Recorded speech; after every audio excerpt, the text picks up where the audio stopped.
I work with immigrant communities and I also work with non-immigrant communities. And so my table sitting became a space of saying, how can these two communities connect with one another? A lot of our immigrant communities, significant portions were undocumented and who could not get the politicians elected or vote on the things that we needed to vote. So we needed more support beyond that community. It also made sense because when you're having to do broad policy change, you need to have people that don't think like yourself to agree to a degree to support that, right?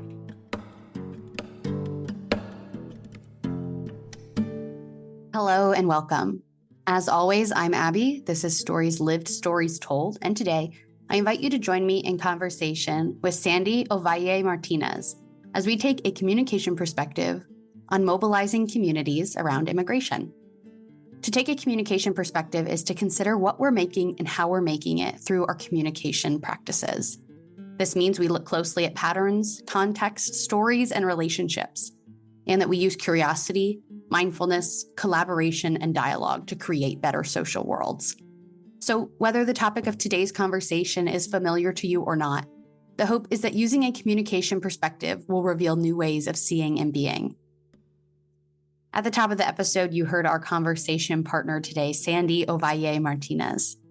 As you will hear, Sandy describes herself as a table setter and a space curator.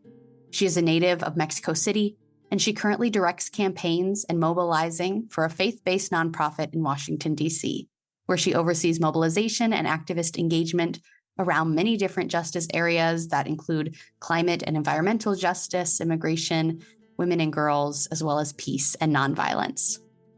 This conversation with Sandy is the third in our series on migration. We have spent time talking about stories, and we're going to continue to do that today, but this conversation is also taking us to a different part of immigration, and that's this advocacy, mobilization, and engagement piece. And Sandy's work is all about that, all about getting people together to make change. So the way I'm seeing it is that we've laid the foundation in this series around stories and building awareness. And now we're moving on to this action piece, asking, what does it look like? And what does it take to support immigrant communities, whether you are a part of that community or not? And you'll hear that community is a huge through line in Sandy's work and her life. So let's continue this conversation with Sandy.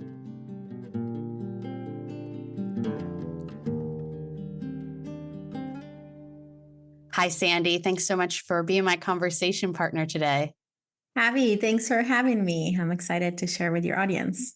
I'm excited too. And one thing I've been thinking about that I'll share right at the top of the conversation is I'm so glad to be able to include this as part of my series around migration. And as I reflect on the other conversations I've already had as a part of this series, the power of stories is just really coming to the forefront in a couple different ways. One, the power of stories to humanize people's experience with immigration, especially since it's such a politicized issue in the United States, very divisive. And then also talking more broadly about the stories of migration and the history of migration, that it's something that people have always done. And it's, in some ways, the most natural thing in the world for people to move. And so I think that is a really interesting lens for me that's emerging out of these conversations. And so I share that to say, I'm really looking forward to adding whatever stories you want to share today into part of this perspective.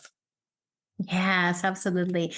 I once started a newsletter for an organization that I work for, and I call it Beyond Welcome. And this was beyond Karen Gonzalez's book existed. Yes.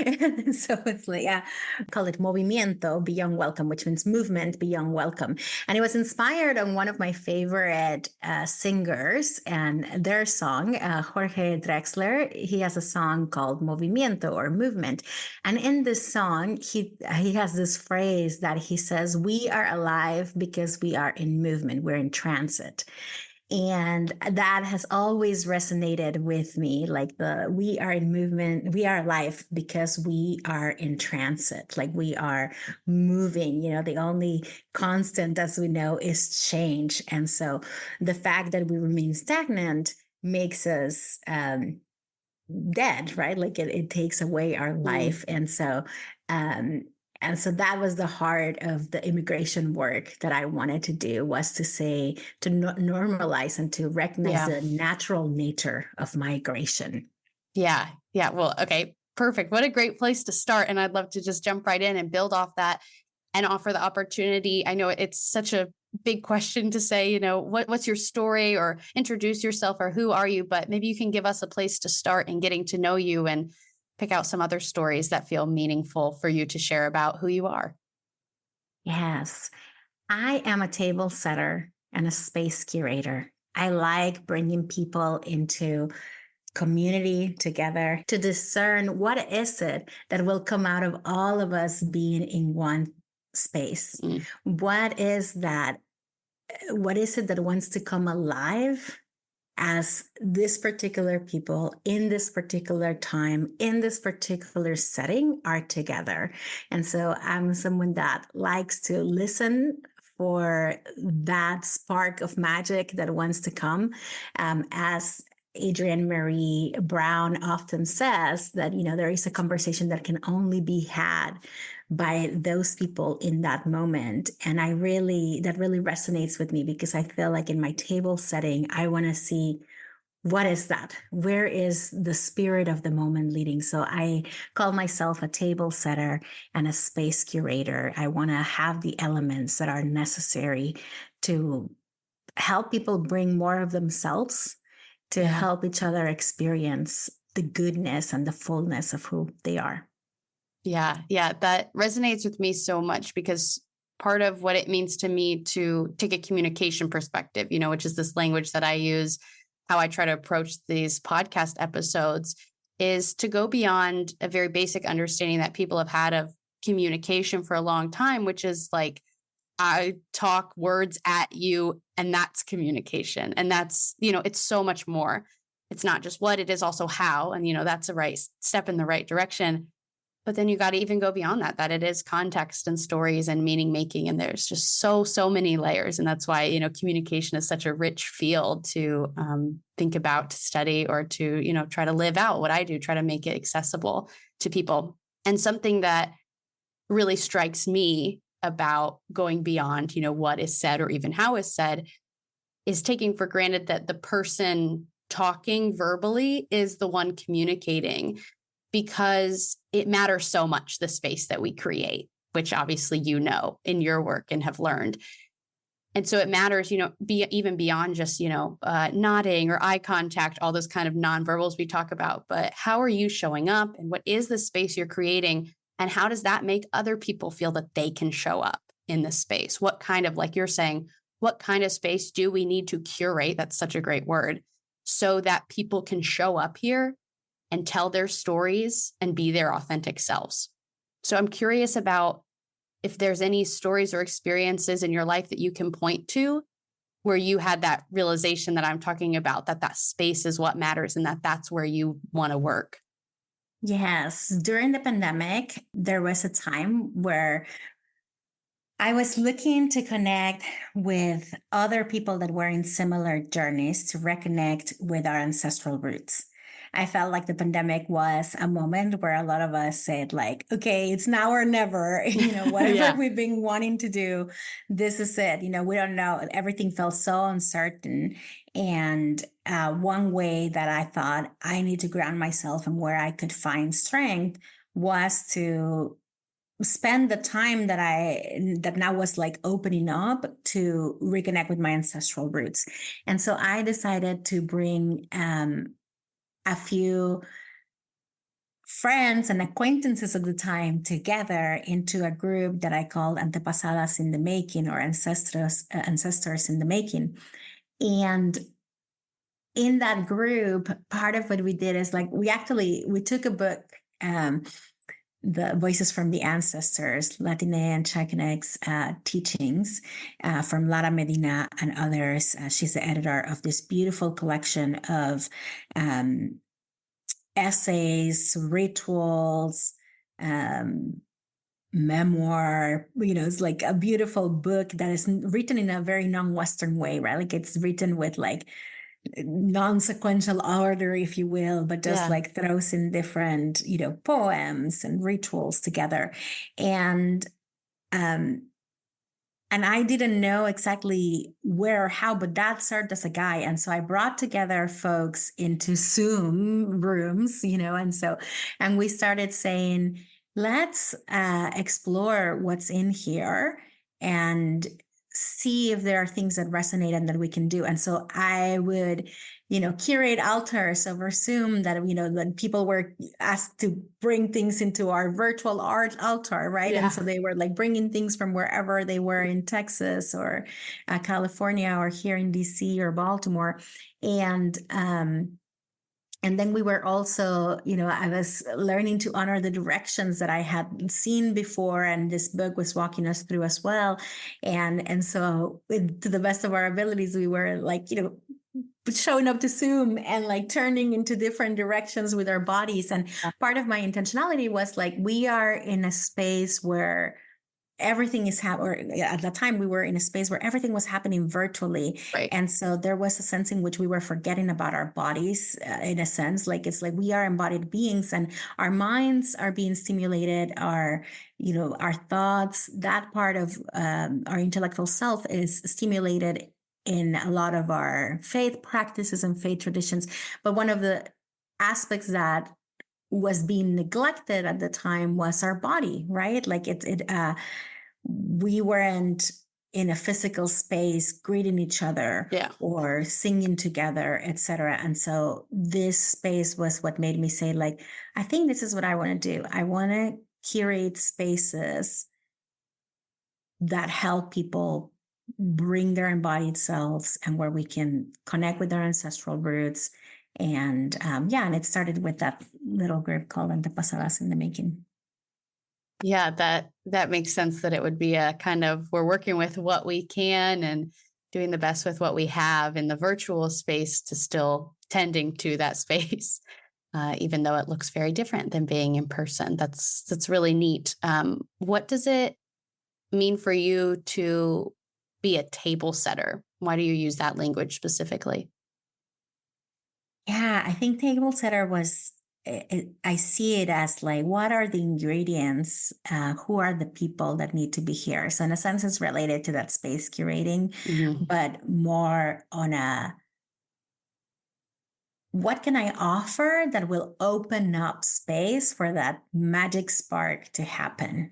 What is the conversation that needs to be had? Just like, what is the intro phrases that need to be had? I see, oftentimes when we think of table setting, or I think of table setting, I think of my own family, like, entertaining each other, right? And so thinking of like how much provision we needed to have so that there was enough for everyone to eat, right? And the intentionality that goes into making particular dishes. And for my family, every year we gathered, when my great grandma was alive, we gathered for her birthday. And it would be like a really big celebration. And I talk a little bit about that in our Café with Comadres podcast. But they made two dishes every year, and the two dishes that they made to celebrate great grandma Merceditas was mole, which is a sauce, chocolate-based sauce, and the kind that we ate, and an arroz. They made rice, and so. But I think about all the intentionality. They cooked wild turkey in this chocolate-based sauce, and there is so much preparation that needs to happen for that. Like, you need to have like all of this preparation. And so I think table setting is like that. Today, maybe I'm not making mole, but I am thinking about like, what aromas do I need to have? How does my heart need to have space? Like it's almost like getting myself ready to receive people, to host people. And so to make space for people. And so that requires centering. It requires, that I create an open space here at home, like that. For me, it does mean like, how can I like make the space more inviting? Mhm. Yeah, when you talk about table setting, for me, there's very rich imagery of gathering around a table, sharing a meal, which, invokes kind of like warm, loving feelings of community, like you've already talked about, kind of come up. But I appreciate what you're saying is that it's not just that moment, the sharing, the being together, but the kind of preparation. What are we doing consciously and intentionally to set up that space to be one that is so inviting and warm? Because it's not something that just happens. It takes people who are willing, like you, to pay attention to the space and to ask, Yeah. what do I need to do to make this a space that we want? And I think that's so important, because another big part of what it means to take a communication perspective is to orient around choices and seeing yourself as the language we use would be a curious participant. And so saying, okay, I show up to my social world and I'd love to be curious about what are the choices that I'm making and what are the stories I'm telling and what kind of choices do I want to be making. And so that's something that's like empowering to me, to say, if you don't like the table that you're at, you can make choices and set a new table for yourself and for your people. Yeah, I love that. Yes. And my hope is that the tables I create make it easier for people to know, like, okay, is this a table that I can be in, or this is how I can shift the table? That there's a table where there's exchange that's happening. But something that I'm learning is that it's not just the preparation of the table and the table itself, but it's also what some practitioners call integration afterwards, right? Like that there are some tables that are so rich that then you go into, okay, how does this table continue to be a living organism? How does it continue to be in movement? Like we said, how does it continue to have impact in movement in your life in the future? And that's something that I'm learning. I don't think I thought too much with that group, for example, about like, okay, we did this and then what? Where do you go with that? And it's something that I want to be better at, so that's, yeah. Yeah. Now that I know more about your kind of orientation toward being this space curator, I'm curious about how you apply this framework or this way of being that you have towards your work advocating for immigrant rights. Yes, I think, initially I started this work out of a place of connection. I came to the US, and pretty soon after, like 2 or so years after, I got connected to a church. And in that church, I met people who just had a level of faith that I had never seen. And also, these were people that embraced me as family. And so I spent significant time with them. It was a small church. I don't know how much you know about them, but like some Pentecostal churches, we pray, we believe a lot in what the Spirit can do, and the practices are so rich that you are like praying together most every day. So I was seeing people like 5 to 6 times a week, like literally. And so they became family. And it was from that place of being in relationship with people that I started realizing, like, okay, we're all immigrants, but we're not here for the same reasons or under the same statuses. And so some of the current laws that were being unjustly enacted and unjustly executed in Texas, where I was at the time, were impacting us differently. And so that stayed with me and carried with me throughout the years. I've been in this work for nearly 20 years now. That's like these experiences that I'm telling you about they're literally 20 years ago, a little bit over like 21 years ago when I first started being a part of that community. And in the years that I followed, I work with immigrant communities and I also work with non-immigrant communities. And so my table sitting became a space of saying, how can these two communities connect with one another? And I worked closely with Reverend Alexia Salvatierra, who is in the Los Angeles area. And so part of the model that she developed and that really like resonated because of this table setting was that she believed that immigrant and non-immigrant communities needed to work together to transform our immigration system.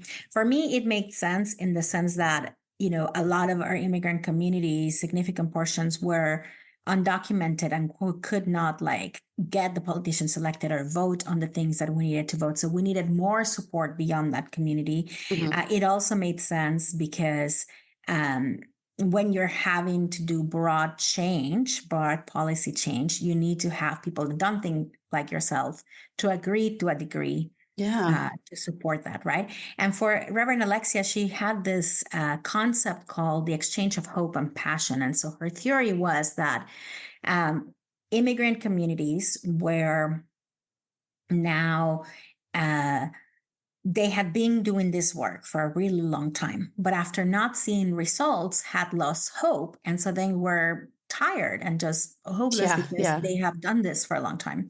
And that non-immigrant communities, what she realized is that a lot of non-immigrant folks or a lot of people in the US only got involved in causes when they were deeply personal. And she saw that because when they tried to pass the DREAM Act back in 2012 or right before then, it didn't go through. And part of what the Congress people would say is who they got calls from were people who oppose the DREAM Act, even though that there was a lot of support for it. They just didn't get enough calls. And part of what her theory was is they just don't have enough passion for an issue that is not as personal. And so she figured if they come together and they come together in a mutual relationship to change something, to work for a goal together, that the non-immigrant folks grow in passion because they all of a sudden this becomes a personal issue, right? Now they know someone. It's not just this faceless immigration issue, but now it has a story. Now it has a character, right?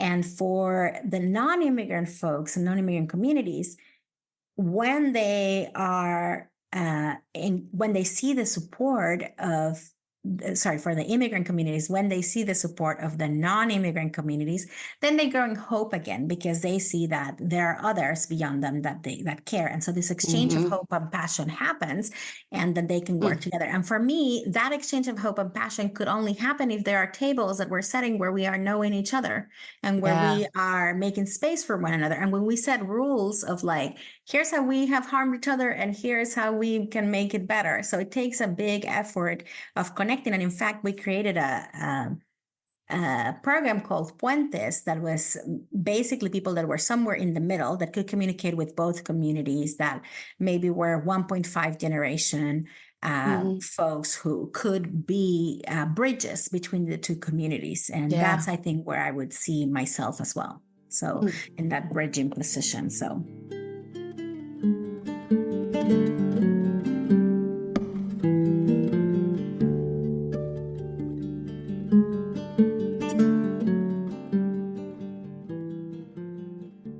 I'm curious about beyond maybe the even advocacy part of your work, the mobilization that I feel like you're starting to talk about and, kind of bringing people into the conversation, because the truth of, immigration in the United States, at least, is that it is deeply politicized and it is affected by policy.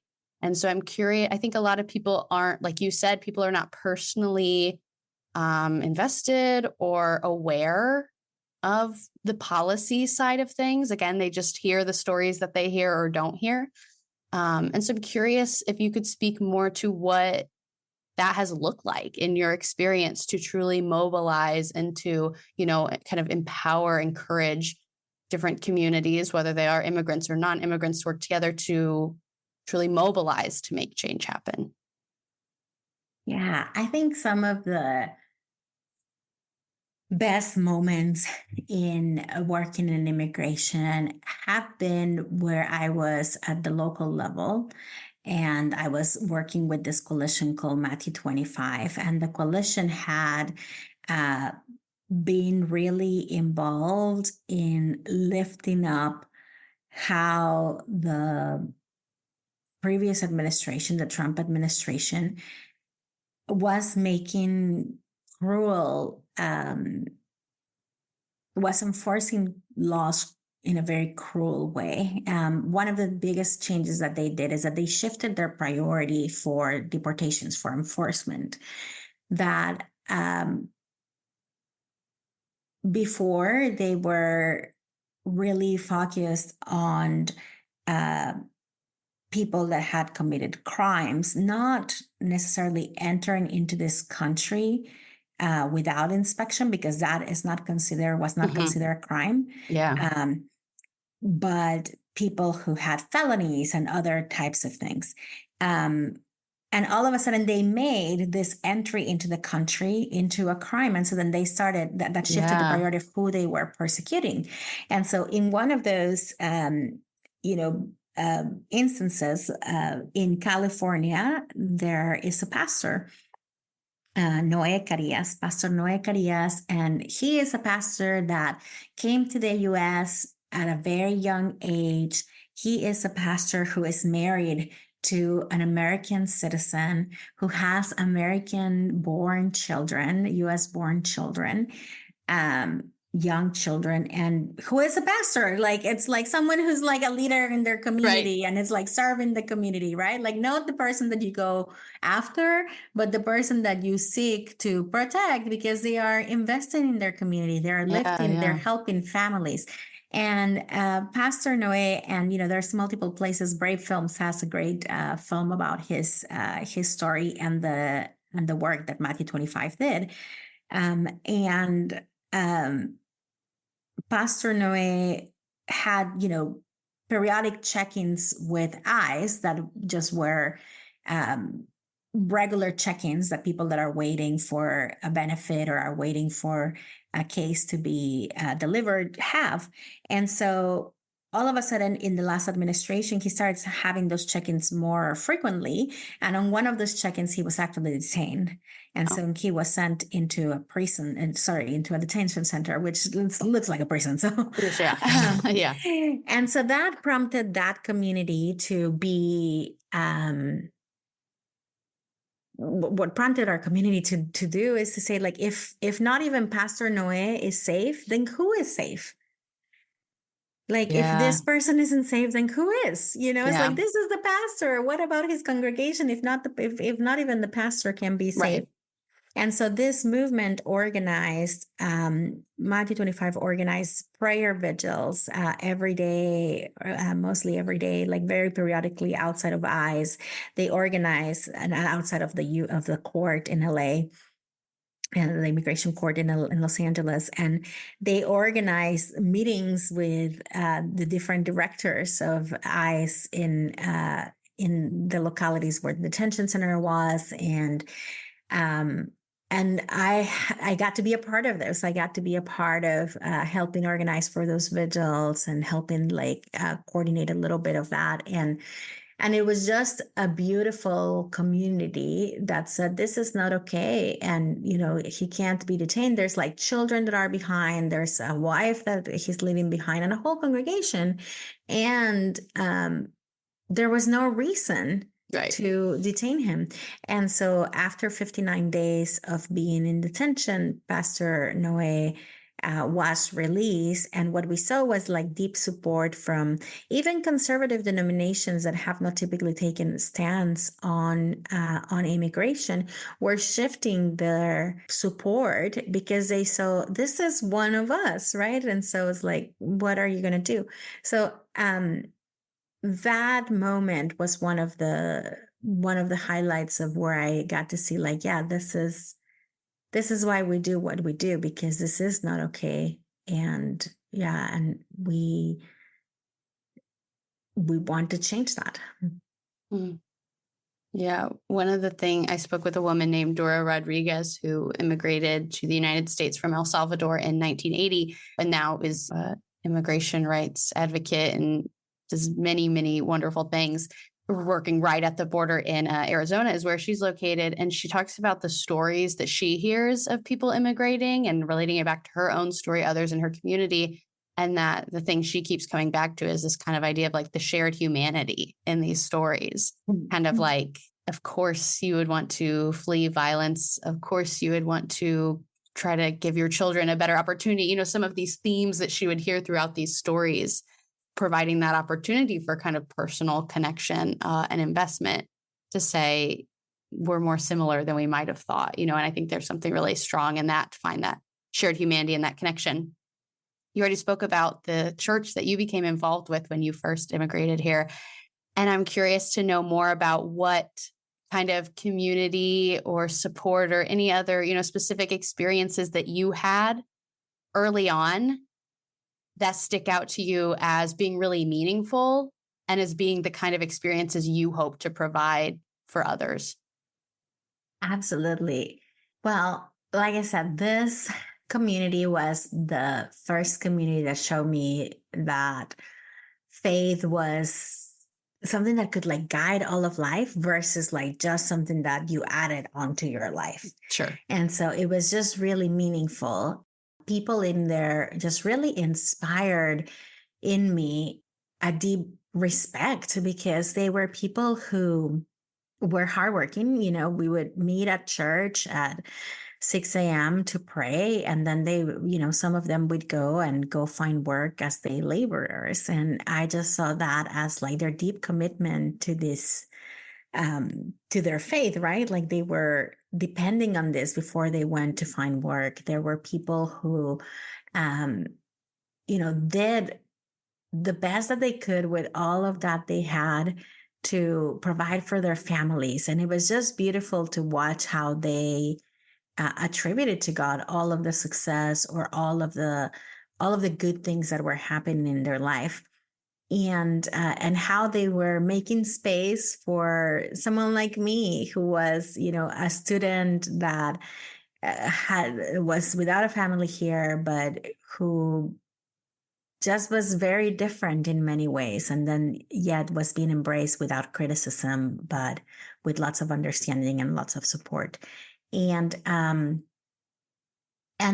some of the most formative experiences there were, well, let me tell you this story. It's a formative experience that happened there because it really shaped my understanding of what was happening in our country. The community was about 5 blocks away from the local university, which at the time I was a student there. It was a local state university, and it was a large university. And these two places, though they were like 5 blocks apart, they were like worlds away. Yeah. I don't know if people knew. Well, let me backtrack. No, they did know.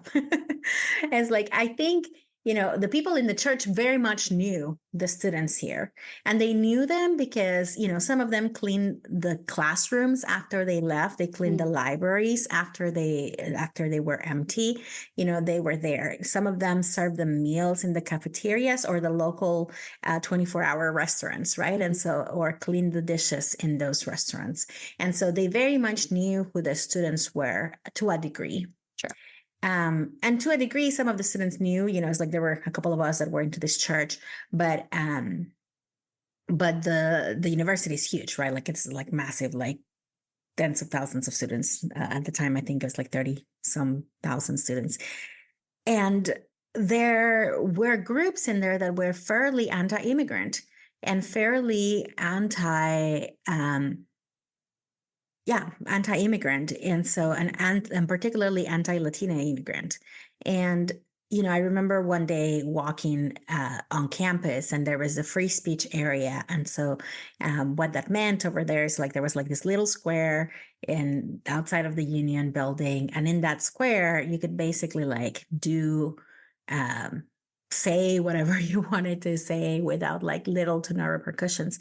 And so there was this table that was set on the free speech area, and they were explaining a game that they were playing where they had people running around campus with this bright orange t-shirts that said in yellow lettering, illegal. And you could go run around the campus and find one of these people wearing those T-shirts and then bring them onto the free speech area table and exchange them for the 100 grand. Wow. And yeah. Yeah. And I And shared this is like these. early 2000s, you say? Yes, Yeah. yes, yeah. And maybe mid by that point, but yes. And I was shocked to see that a lot of some of the discussion was around like, was this even permitted because they were out of bounds outside of the free speech area? Yeah, right. But to me, it was like, okay, why are we discussing that? We should go a little bit behind that to like, why is this even allowable? I mean, your free speech ends when the humanity of somebody else is being threatened. Yeah. Like that is not okay. Yeah. You cannot, and that's my personal belief. I'm not an attorney and I don't know what implications that has. Sure. But what I do know is that you cannot particularly use speech that dehumanizes vulnerable communities to put them in more vulnerability and in more danger. And in this case, I think the advocacy that was being done was to like enhance, like to kind of embolden folks to do their own border patrolling, right? Like to do their own persecution of people. And it's like it's inciting this fight against a community that literally was like 5 blocks from here, and not was gathering 5 blocks from here, and that was coming into this very college campus every day to like provide service and in many ways. And I think what it showed is like just how much disconnection there is and how much devaluing there is for those that are in service industries and how much invisibilization of their stories there was. Yeah. Connection there was. Yeah. And so that formed me to say, like, I want these stories to be known. I want people to not invisibilize others and just think that they are just part of a machine that provides food or whatever at the dorm, that they're just part of the machine to sustain a kind of level of life, and that it is okay for some to just be in a position of service and providing so that others can like enjoy life. That is, I don't like that, it's like I wanted to flip that to say like, no, let's make communities where everyone can participate, where everyone can enjoy life, but everyone can like just relax, where we serve each other mutually, where sometimes you serve and sometimes you chill, right? But not where you're expected to like be in a service position and others reap the benefits of that. Yeah. I think many people could say that they agree with the vision of every person having access to basic human rights and not being devalued if the preferencing of free speech for others, and have all these ideas of, the language that I would use is talking about like, what is a better social world? And it's, nice to have conversations about how we would define that and what that would look like. But my understanding is that a lot of the work that you're doing is not in just the envisioning, but in the making it happen and being the person kind of, on the ground in the communities. So I'm curious with your work, as it has, maybe at different times been related to what we've talked about in terms of bringing together immigrant and non-immigrant communities, mobilizing various groups of people. I'm curious, what have some of the challenges been? But also I'd love to hear about what have some of the triumphs been or things that surprised you about your experiences. Yes, I could sit here and talk to you about the challenges for like hours. Yes, I'm sure. Because I have had to resolve so many challenges and deal with so many crises. Yes, I have worked with a lot of non-immigrant folks and immigrant folks, but one of the saddest things that I notice is that I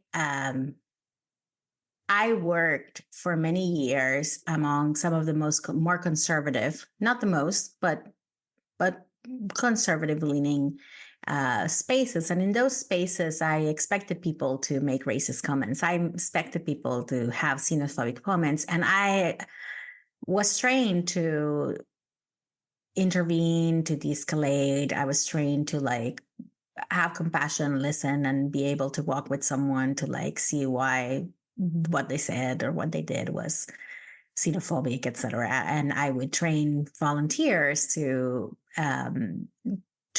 welcome immigrant and refugee communities. Refugees are immigrants too, but we have the distinction because they came in different ways.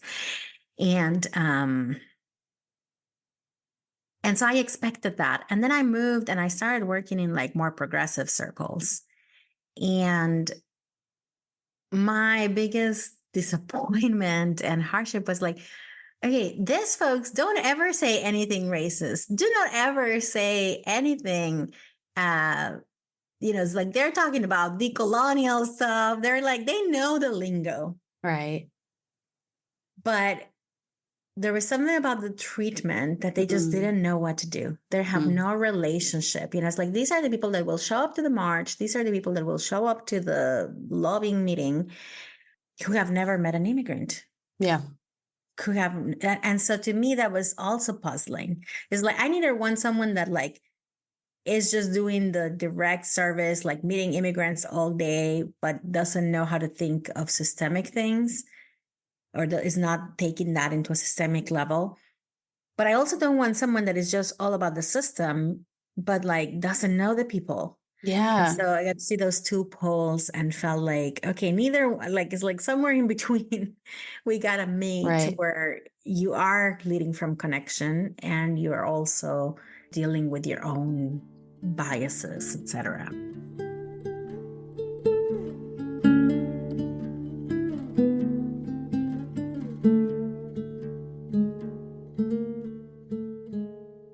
And for as many challenges as I've seen good things. I remember when I used to work in refugee resettlement, there was the big picture of baby Aylan, who was a Syrian refugee whose body, and content warning here, but his body floated onto a Turkish beach and it made the news everywhere, right? And for as many like bad calls that we were getting at our office about like why we were helping these people, why we were doing all that, I got so many calls in my office of people saying like, I have a house, how can I host refugees?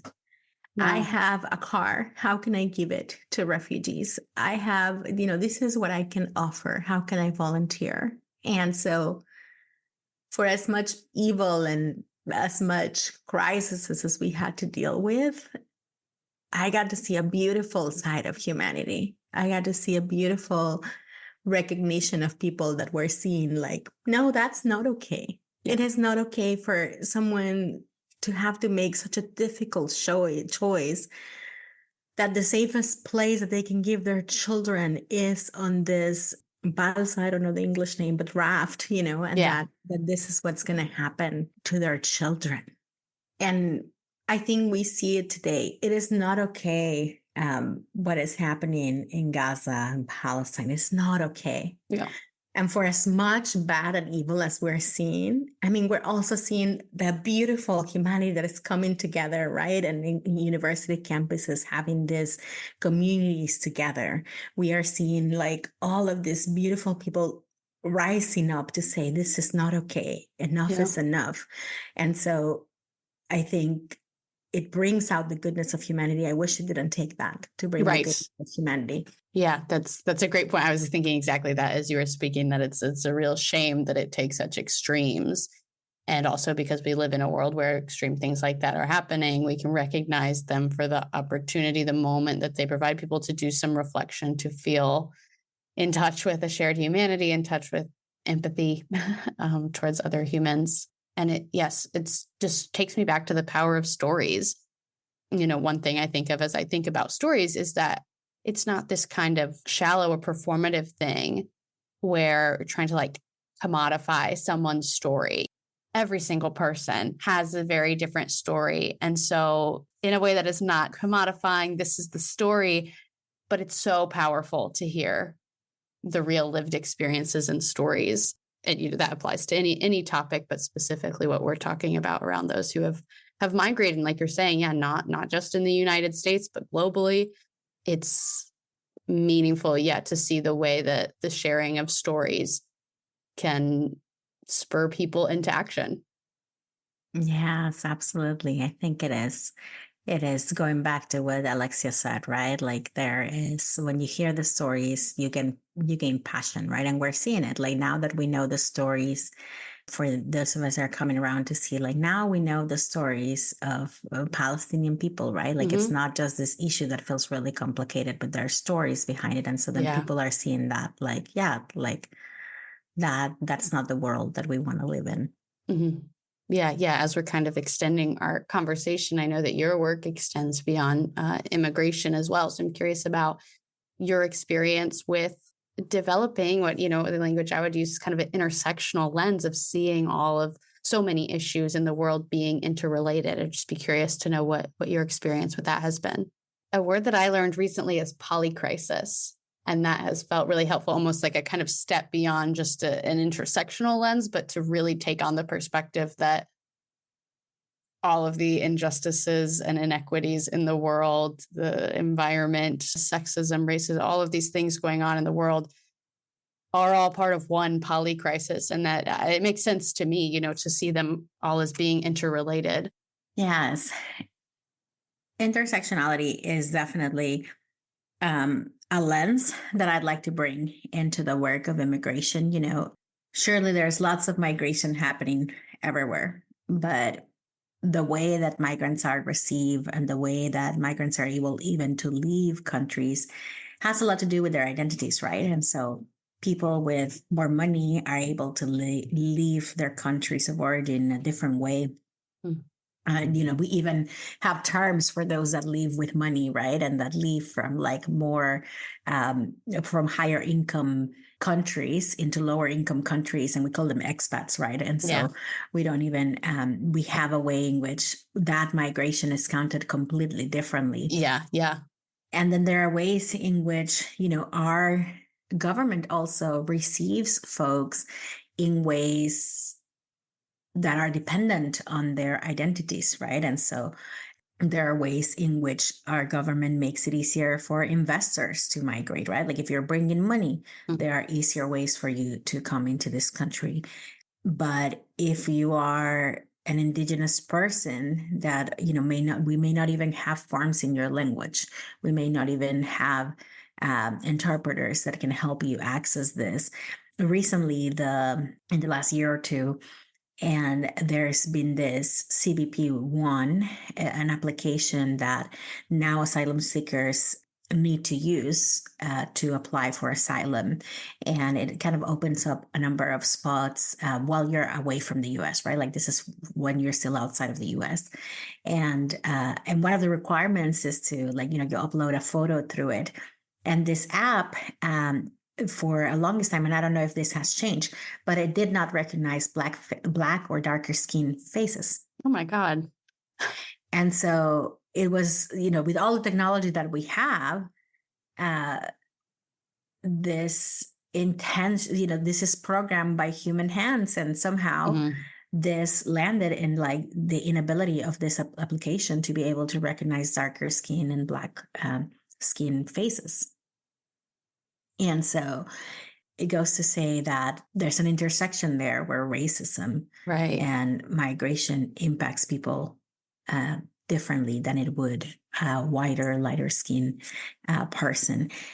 So yes, while I work in many other areas, I think I do also bring the immigration question in many of those areas, right? Yeah. Like when we give child tax credits, I talk about like, how does that get to children of immigrants? When we do maternal and early childhood development, we do a lot of work in that. I think about, and what about immigrant mothers? What about migrant babies? Like, how does that impact them? So it's the question of asking, like, how can we expand this to include those that are in the most vulnerable circumstances? Because if we change things for those that are in the most vulnerable circumstances, we change things for everyone. Yeah. Yeah, I think that's a wonderful question to kind of leave people with and to be thinking about, and shifting perspective of, kind of an embodied what it would really look like and mean to use an intersectional lens in any kind of work. But I guess as we kind of come to a close, Sandy, I really appreciate everything you shared today. I just want to give one last opportunity if there's anything we haven't gotten to that you'd like to say before we wrap up. No, it's been wonderful to be with you, Abby, and wonderful to take this conversation around migration from a communications lens, and to be able to share stories and to hear what other previous guests have shared. Yeah. Well, I'm very appreciative of you being willing to share your story in this space today. So thank you, Sandy.